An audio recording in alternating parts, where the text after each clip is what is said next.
Halo, Assalamualaikum warahmatullahi wabarakatuh. Perkenalkan, nama saya Wandi Palamai dari program studi Pendidikan Agama Islam kelas semester 1E.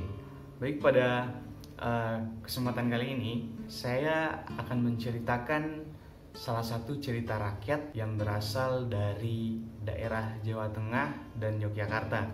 Jadi cerita rakyat ini adalah salah satu cerita rakyat yang paling populer di Jawa dan Yogyakarta.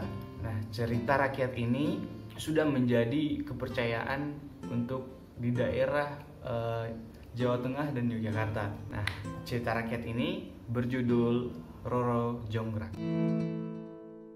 Jadi sebelum saya masuk ke cerita Roro Jonggrang, saya akan menceritakan apa sih arti dari nama Roro Jonggrang ini. Jadi Roro Jonggrang itu adalah gadis yang langsing. Jadi itu sebuah arti dari Roro Jonggrang. Roro Jonggrang ini berceritakan tentang seorang perempuan yang akhirnya dia dikutuk karena tipu daya muslihat yang dibuat olehnya, yang dilakukan olehnya. Bagaimana ceritanya? Saya akan menceritakan semuanya dari awal hingga akhir. So, ceritanya diawali dengan ada sebuah kerajaan di Prambanan. Kerajaan ini dipimpin oleh seorang raja yang berbadan besar, yang tangguh, yang ditakuti oleh para penduduk dari kerajaannya itu yang bernama Prabu Baka. Prabu Baka ini adalah pemimpin dari kerajaan Prambanan itu sendiri. Prabu Baka ini dia memiliki salah satu patih yang setia yang bernama Patih Kupala. Patih Kupala ini selalu diandalkannya atau menjadi tangan kanan dari seorang Raja Prabu Baka ini. Suatu hari kerajaan Prabu Baka ini berperang dengan kerajaan Pengging. Jadi kerajaan Pengging itu adalah salah satu kerajaan pada saat itu yang pada saat itu kerajaan-kerajaan itu saling berperang untuk mendapatkan wilayahnya, untuk mendapatkan kekuasaannya, seperti itu. Jadi pada saat itu Prabu Baka dan Patih Kupala berperang menyerang kerajaan Pengging yang dipimpin oleh seorang Raja Prabu Baka ini. Jadi Prabu Baka menyiapkan pasukannya dan langsung menyerang kerajaan Pengging dan memukul mundur kerajaan Pengging. Setelah terjadinya peperangan itu kerajaan Pengging ini, Raja Pengging ini dia memiliki putra mahkota yang bernama Bandung Bondowoso. Bandung Bondowoso ini mendengar adanya penyerangan dari kerajaan Prambanan yang dipimpin oleh Prabu Baka. Ia sangat marah karena mendengar adanya penyerangan dari kerajaan Prabu Baka ini. Mendengar adanya penyerangan itu, Bandung Bondowoso ini tidak terima dan ingin menyerang balik kerajaan Prambanan yang dipimpin oleh Prabu Baka. Kemudian si Bandung Bondowoso ini langsung menyediakan pasukannya sebanyak-banyaknya dan menyerang kerajaan Prabu Baka secara tiba-tiba. Jadi pada saat itu si Bandung Bondowoso ini, putra mahkota dari kerajaan Pengging, dia memimpin penyerangan langsung untuk menyerang kerajaan yang dipimpin oleh Prabu Baka, kerajaan Prambanan. Nah, pada saat itu Bandung Bondowoso ini langsung ingin mencari Raja Prabu Baka atau seorang pemimpin raja, dan kemudian ia bertemu dengan Prabu Baka dan melakukan perkelahian, melakukan peperangan langsung dengan seorang raja, dan terbunuhlah seorang Raja Prabu Baka yang berbadan besar itu, yang ditakuti oleh kerajaannya.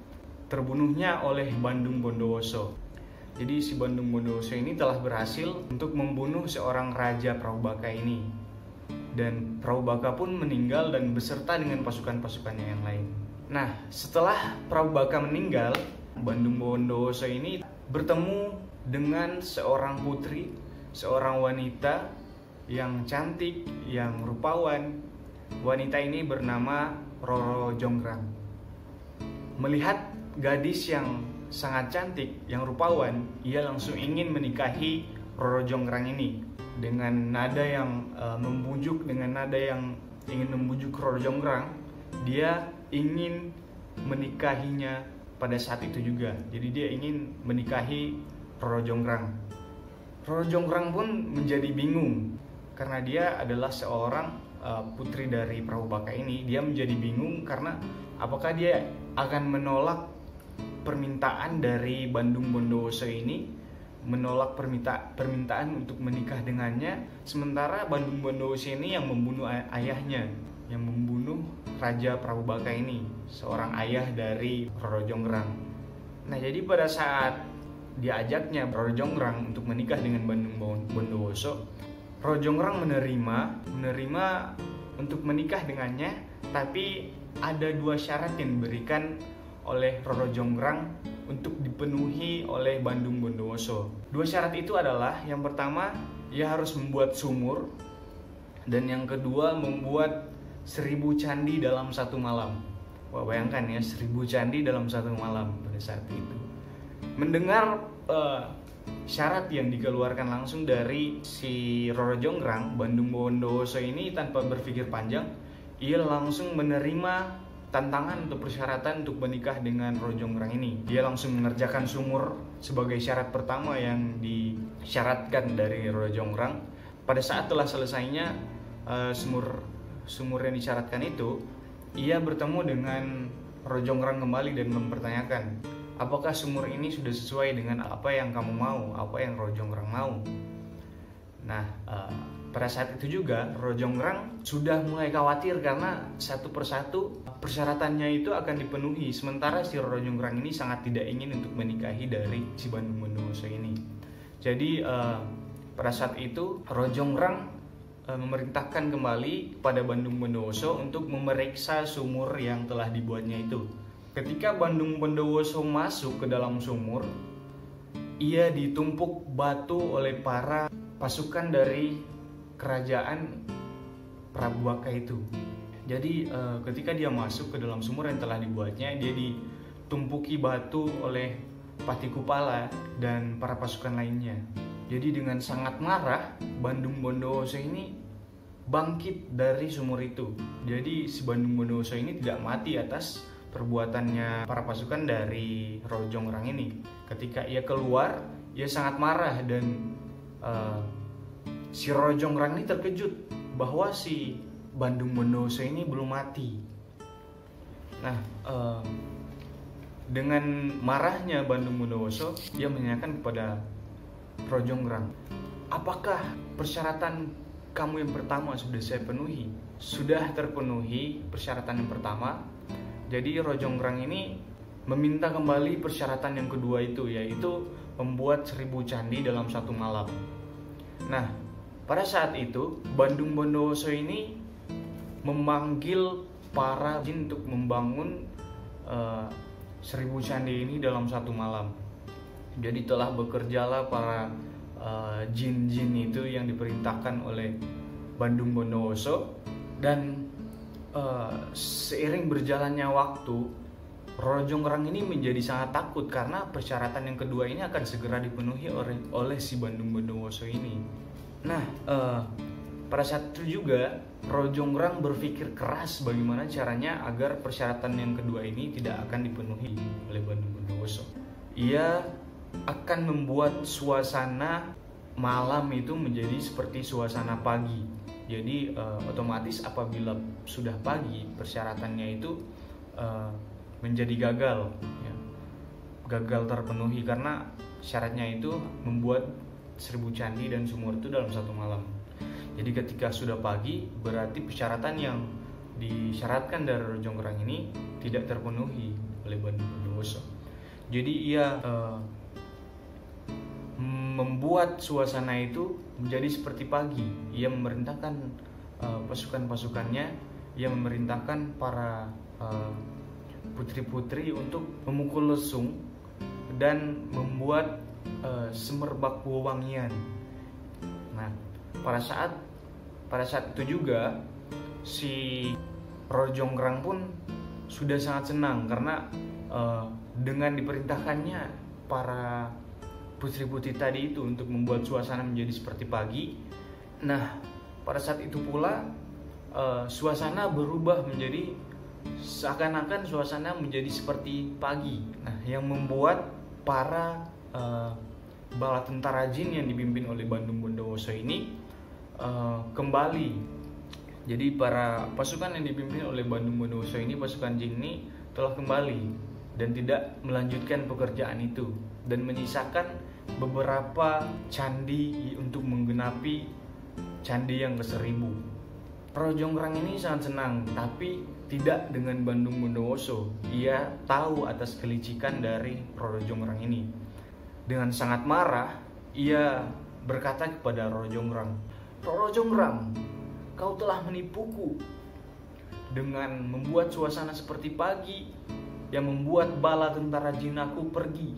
Nah, dengan perkataannya seperti itu, dengan nada yang sangat marah, ia kemudian mengeluarkan kata-kata untuk mengutuk si Roro Jonggrang ini. Jadi ia mengutuk Roro Jonggrang menjadi candi yang ke-1000.